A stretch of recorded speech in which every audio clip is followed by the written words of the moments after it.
This is a narrative of the life of Frederick Douglass. Excerpt 2. Colonel Lloyd kept from 300 to 400 slaves on his home plantation, and owned a large number more on the neighboring farms belonging to him. This was the great business place. It was the seat of government for the whole 20 farms. Here, too, the slaves of all the other farms received their monthly allowance of food and their yearly clothing.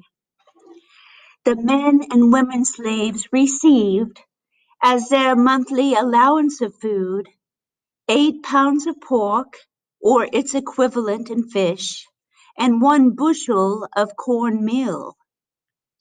Their yearly clothing consisted of 2 coarse linen shirts, 1 pair of linen trousers, like the shirts, 1 jacket, 1 pair of trousers for winter, made of coarse Negro cloth, 1 pair of stockings, and 1 pair of shoes, the whole of which could not have cost more than $7. The allowance of the slave children was given to their mothers, or the old woman having the care of them. The children unable to work in the field had neither shoes, stockings, jackets, nor trousers given to them.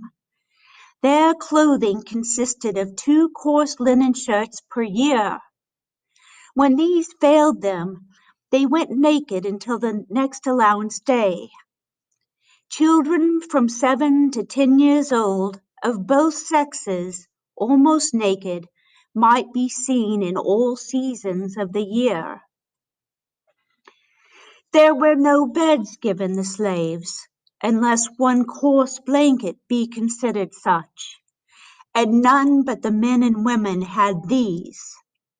This, however, is not considered a very great privation. They find less difficulty from the want of beds than from the want of time to sleep. For when their day's work in the field is done, the most of them having their washing, mending, and cooking to do, and having few or none of the ordinary facilities for doing either of these, very many of their sleeping hours are consumed in preparing for the field the coming day.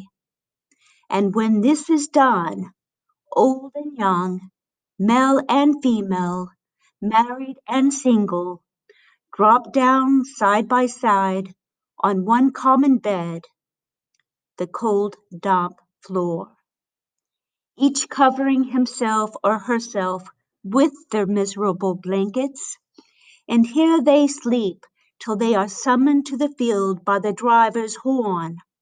At the sound of this, all must rise and be off to the field. There must be no halting. Every one must be at his or her post, and woe betides them who hear not this morning's summons to the field. For if they are not awakened by the sense of hearing, they are by the sense of feeling. No age nor sex finds any favor. Mr. Sevier, the overseer, used to stand by the door of the quarter, armed with a large hickory stick and heavy cowskin, ready to whip any one who was so unfortunate as to not hear, or from any other cause, was prevented from being ready to start for the field at the sound of the horn.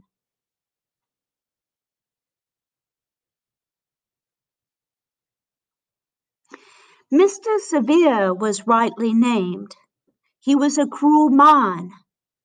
I have seen him whip a woman, causing the blood to run half an hour at the time, and this too in the midst of her crying children, pleading for their mother's release. He seemed to take pleasure in manifesting his fiendish barbarity. Added to this cruelty, He was a profane swearer. It was enough to chill the blood and stiffen the hair of an ordinary man to hear him talk. Scarce a sentence escaped him, but that was commenced or concluded by some horrid oath. The field was the place to witness his cruelty and profanity. His presence made it both the field of blood and of blasphemy. From the rising till the going down of the sun, he was cursing, raving, cutting, and slashing among the slaves of the field in the most frightful manner. His career was short. He died very soon after I went to Colonel Lloyd's, and he died as he lived, uttering, with his dying groans, horrid oaths. His death was regarded by the slaves as a result of a merciful providence. The home plantation of Colonel Lloyd wore the appearance of a country village. It was called by the slaves the Great House Farm. The slaves selected to go to the Great House Farm for the monthly allowance for themselves and their fellow slaves were particularly enthusiastic. While on their way, they would make the dense old woods, for miles around, reverberate with their wild songs, revealing at once the highest joy and the deepest sadness. They would compose and sing as they went along, consulting neither time nor tune.